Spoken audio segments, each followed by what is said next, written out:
আজ ৩১শে অক্টোবর, রোজ শুক্রবার। আজ একটি নতুন কাজের ভিট লেআউট দিতে গেছিলাম। তো সেখানে যে এত পরিমাণ ঝামেলা বেঁধে গেছে তা আর কি বলবো। যে এখানে আমরা যে সীমানা পর্যন্ত নিয়ে যে আমরা জায়গাটা ক্লিয়ার রেখে রেখে আরকি কাজটি করি।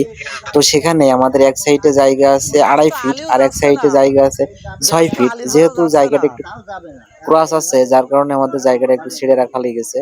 তো সেখানে তিনি মানতে চাচ্ছে না। আসলে কারণটা বুঝলাম না। এখন বিষয় হচ্ছে যে, যে বাড়িটা আরকি এখন নতুনভাবে করা হচ্ছে, এই বাড়ির মালিক তো আর ওই পেছনের সাইডে ওই জায়গা তো আর ভক্ষণ করতে যাবে না। এটা তো পেছনে যে জায়গা মানে যার জায়গা আছে সেটা তো তার এটা হিসেব করা উচিত যে তার সাইডে তো অনেক জায়গা সে ব্যবহার করবে। তাহলে কেন সে এরকম করার সিদ্ধান্ত নিল?